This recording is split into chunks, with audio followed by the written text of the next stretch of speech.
श्री गुरु चरण सरोज रज निज मन मुकुर सुधारी बरनउँ रघुवर बिमल जसु जो दायकु फल चार। आपको बता दें कि गोस्वामी तुलसीदास द्वारा रचित श्री रामचरितमानस के अयोध्या कांड के शुरू में राम विवाह से जुड़ी चौपाई है। श्रद्धालु चाहें तो नवरात्रि में जो जप करते हैं तो इसका जप कर सकते हैं, यह बहुत लाभदायक है। तो आज हम नवरात्रि, चैत्र नवरात्रि के बारे में जानेंगे।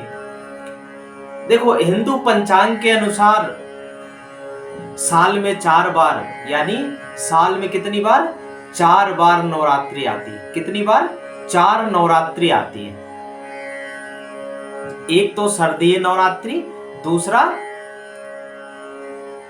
आपकी चैत्र नवरात्रि। इसके अलावा 2 नवरात्रि जो है गुप्त नवरात्रि आती है। नवरात्रि पर माँ दुर्गा के 9 स्वरूपों की पूजा और अर्चना की जाती है और जल्द ही चैत्र नवरात्रि शुरू होने वाली है। चैत्र नवरात्रि के दौरान माँ दुर्गा के 9 स्वरूपों की पूजा और विधि विधान से की जाती है। देखो, नवरात्रि का जो पर्व है देश में काफी धूमधाम से मनाया जाता है और माँ दुर्गा को जो है सुख और समृद्धि की देवी भी कहा जाता है। माँ दुर्गा को जो है सुख और समृद्धि की देवी भी कहा जाता है। नवरात्रि के दौरान व्रत रखने और पूरी श्रद्धा से माँ दुर्गा की पूजा अर्चना करने से माँ भगवती प्रसन्न होती है और साथ ही साथ उस भक्तों की सारी मनोकामनाएं भी पूर्ण करती है। नवरात्रि के दिनों में अपने घर में लोग, भक्तजन अपने घरों में अखंड ज्योति जलाते हैं और इन दिनों में माँ भगवती के 9 स्वरूपों का, यानी 9 रूपों का पूजा अर्चन माँ भगवती के 9 स्वरूपों का करते हैं। नवरात्रि में घर में कलश स्थापना करके माँ भगवती का विधि विधान से पूजा करते हैं। इस साल नवरात्रि कब से शुरू हो रही है? कब से नवरात्रि है? शुभ मुहूर्त क्या है? कलश स्थापना का क्या शुभ मुहूर्त है? तो हम जानेंगे कि माँ भगवती की आराधना के साथ साथ शुभ मुहूर्त क्या है। देखो, हम कई बार बता भी चुके हैं कि शुभ मुहूर्त में किया हुआ कार्य विशेष लाभदायक होता है, विशेष फल मिलता है। भगवान की पूजा कैसे भी करें, कब भी करें, किसी भी अवस्था में करें, भगवान को कैसे भी। गज जब जो पानी में जब गया और उसने अपने परिवार का सहारा लिया, जब किसी ने उसका सहारा नहीं दिया तो अंत में वह नारायण का स्मरण करने लगा। और जब परमपिता परमात्मा का स्मरण जो भी करता है, किसी भी अवस्था में करता है, कैसे भी करता है, तो भगवान नारायण स्वयं उसका कल्याण करते हैं। इसलिए अगर आप शुभ मुहूर्त में करें तो और भी अच्छा है, अन्यथा पूजा तो कभी भी कैसे भी करनी चाहिए। मेरा तो अपना मानना है कि भगवान की पूजा करनी हो, भगवान का नाम जपना हो तो कोई समय नहीं, जब आपको समय नहीं। लेकिन अगर रूटीन बना के करते हैं कि मुझे 5 बजे करनी है, तो भगवान भी आपके पूजा के लिए 5 बजे आपका इंतजार करते हैं कि मेरा भक्त आएगा, मेरे नाम की 2 माला जपे। अन्यथा समय नहीं मिलता तो आप कभी भी करें, कैसे भी करें, कल्याण तो होके ही रहेगा। ऐसा नहीं है कि आपने भगवान का स्मरण किया है तो वह खाली जाएगा। कभी समय आने पर उचित फल आपको मिलेगा ही मिलेगा। इसलिए मेरा मानना है कि भगवान की जितनी भी पूजा अर्चना की जाए उतना ही बहुत अच्छा है। सामर्थ्यता अनुसार जरूर करनी चाहिए। जितना इंसान के अंदर सामर्थ्यता हो उतनी भगवान की पूजा अवश्य करनी चाहिए। एक घड़ी आधी घड़ी आधियो में कछुआद, और तुलसी संगत साधु की हरे कोटि अपराध। एक घड़ी आधी में कछुआ, जितना समय मिले, थोड़ा सा भी समय मिले, उतने में ही भगवान की पूजा और आराधना कर लेनी चाहिए, जिससे जनमानस का कल्याण तो होगा ही होगा, घर में सुख समृद्धि यश वैभव की कीर्ति यह विद्यमान हो। लोग इतने यज्ञ धर्म क्यों करवाते हैं? क्या उनके पास इतना फालतू पैसा है? नहीं, लेकिन यज्ञ धर्म करने से कभी धन की कमी नहीं होती, आपूर्ति नहीं होती, बल्कि पूर्ति और बढ़ जाती। भगवान और देता है। तेरा तुझको अर्पण क्या लागे, दिया तूने, तेरे लिए खर्चा किया। जिस परम पिता परमात्मा भले उपमोच सभी विधि उपजाए, हम सब अपने माँ बाप के लिए भी कुछ नहीं कर पाए तो किसके लिए कर रहे? तो जिसने हमें जन्म दिया इस धरती पे, मृत्यु लोक में, जिसकी वजह से आज हम हैं, अगर उसके लिए भी थोड़ा खर्च करें परम पिता परमात्मा के लिए तो क्या कमी हो जाएगी? तो इसलिए हम सबको इसका विशेष ध्यान रखना चाहिए। और जब धर्म के लिए कोई काम करते हैं तो धर्म आपकी रक्षा स्वयं करते हैं। तो हम जान रहे थे कि चैत्र नवरात्रि का शुभ मुहूर्त, देखिए इस साल जो प्रतिपदा तिथि जो शुरुआत हो रही है 21 मार्च 2023 रात्रि को 10:52 से लेकर शुरू होगी, और अगले दिन 22 मार्च 2023 को 8:20 तक रहने वाली है जो है। और जो तिथि का समापन होगा, यानी तिथि जब संपूर्ण समाप्त होगी वह 8:20 पर होगी। अगर वही उदया तिथि की बात करें तो नवरात्रि की जो शुरुआत होने वाली है वह 22 मार्च 2023 को होगी, क्योंकि हम जो है उदया तिथि का महत्व मानते हैं और भक्त भी उदया तिथि का ही महत्व मानते हैं। और घट स्थापना यानी कलश स्थापना क्या क्या शुभ मुहूर्त है, किस समय करना चाहिए, कितना समय रहेगा घट स्थापना करने के लिए? तो 22 मार्च 2023 को प्रतिपदा तिथि 8:20 तक रहेगी, और ऐसे में 8 बजे से पहले हमें कलश स्थापना यानी घट स्थापना कर लेनी चाहिए। और 22 मार्च 2023 को घट स्थापना का शुभ मुहूर्त जो रहने वाला है वह 6:29 से लेकर के 7:39 यानी 39 मिनट तक रहने वाला है। अगर टोटल पूजा की अवधि का अगर हम आकलन किया जाए तो 1 घंटा 10 मिनट के लगभग हमें मिलने वाला है टोटल पूजा की अवधि का।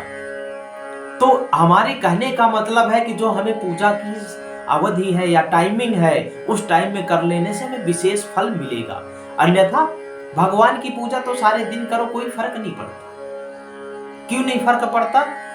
क्योंकि भगवान का जितना नाम जपोगे, देखो मीठा जितना बढ़ाओगे उतना ही मिठास बढ़ता जाएगा। भगवान की भक्ति जब भी करो, जैसे भी करो, वह आपको फल तो देगी ही देगी। तो चैत्र नवरात्रि का हम एक बार डेट देख लेते हैं, किस दिन, किस तारीख में, किस दिन में, किस तिथि में माँ भगवती की कौन सी पूजा की जाएगी। देखो अगर हम देखें चैत्र नवरात्रि का पहला दिन जो शुरुआत होने वाला है 22 मार्च 2023 को प्रतिपदा तिथि शुरुआत होगी, और उस दिन माँ शैलपुत्री की पूजा की जाएगी और घट स्थापना भी की जाएगी। चैत्र नवरात्रि का अगर दूसरा दिन देखें तो 23 मार्च 2023 दिन जो है दूसरा दिन होगा, और द्वितीया तिथि होगी और मां ब्रह्मचारिणी की पूजा की जाएगी। 23 मार्च को ब्रह्मचारिणी और 24 मार्च 2023 यानी तृतीया तिथि, ये तृतीया तिथि होगी और उस दिन मां चंद्रघंटा की पूजा की जाएगी। और 25 मार्च 2023 यानी चतुर्थी तिथि होगी और मां कुष्मांडा की पूजा की जाएगी। और वहीं देखें नेक्स्ट, चैत्र नवरात्रि का जो 5वां दिन होगा वह 26 मार्च 2023 और पंचमी तिथि होगी और उस दिन मां स्कंद माता की पूजा की जाएगी।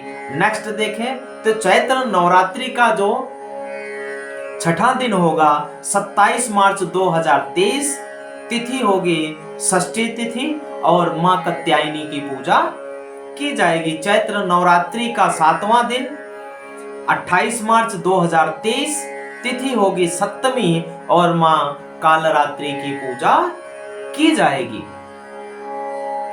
और चैत्र नवरात्रि का 8वां दिन यानी 29 मार्च 2023 को अष्टमी तिथि होगी और मां गौरी की पूजा और अष्टमी तिथि की पूजा की जाएगी, यानी मां गौरी की पूजा अष्टमी तिथि को की जाएगी। चैत्र नवरात्रि का 9वां दिन 30 मार्च 2023 यानी नवमी तिथि होगी और मां सिद्धदात्री की पूजा की जाएगी। और दुर्गा महानवमी और रामनवमी की भी पूजा की जाएगी। नेक्स्ट देखें, चैत्र नवरात्रि का जो 10वां दिन होगा वह नवरात्रि का व्रत और पारण किया जाएगा। व्रत और पारण किया जाएगा उस दिन, यानी 10वें दिन को चैत्र नवरात्रि का जो 10वां दिन होगा उस दिन व्रत और पारण किया जाएगा। तो अभी हम जान रहे थे चैत्र नवरात्रि के बारे में। अब हम थोड़ा सा इस पे ध्यान कर लेते हैं कि हमें कैसे पूजा करनी चाहिए, क्या करना चाहिए, पूजा में क्या सामग्री चाहिए, ये सब चीज के बारे में हम इस पे भी थोड़ा देख लेते हैं। और इसके साथ साथ अगर हम देखें कि पूजा हमें कैसे करनी चाहिए, तो सुबह उठकर सबसे पहले क्या करना चाहिए? सुबह उठकर हमें सबसे पहले यानी प्रतिपदा तिथि को सुबह उठकर सबसे पहले हमें जल्दी उठकर स्नान कर लेना चाहिए और पूजा का संकल्प मन में कर लेना चाहिए। इसके बाद पूजा स्थल की जहाँ पे आप पूजा करें वहां सजावट करें, एक चौकी माता की चौकी बनाएं और वहां पे एक कलश, मिट्टी का कलश रखें या लोटे में या जितनी आपकी सामर्थ्यता उसमें जल भरें। इसके बाद उसमें कलावत बांधें और उसमें आम के पत्ते ना हो तो अशोक के पत्ते रख ले और इसके बाद उस पे एक नारियल ले, नारियल को लाल कपड़े में बांध करके लपेट करके उस पर रखें और उसके बाद धूप दीप अगरबत्ती से माँ भगवती का आवाहन और पूजन करें। अगर शास्त्रों में माँ दुर्गा की पूजा की उपासना बताई गई है उसके अनुसार भी आप लोग कर सकते हैं।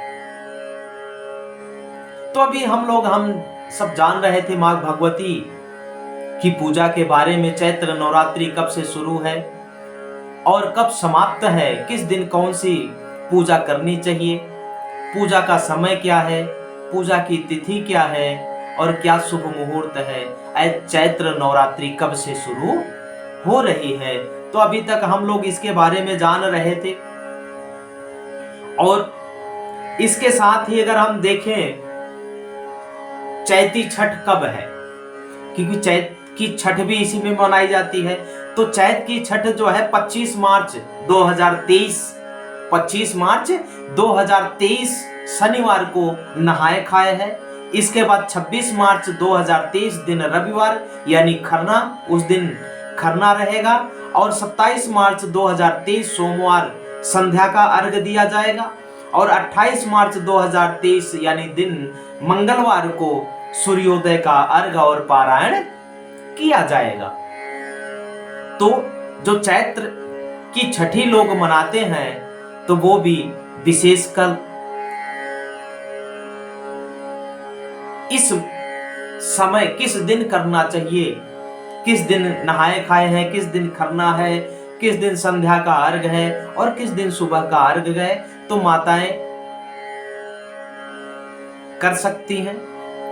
मां भगवती की पूजा हर कोई कर सकता है और मां भगवती के आशीर्वाद से घर में सुख समृद्धि और वैभव की प्राप्ति भी होती है। तो आप सभी को मेरा जय माता दी, जय माता दी, जय सिया राम।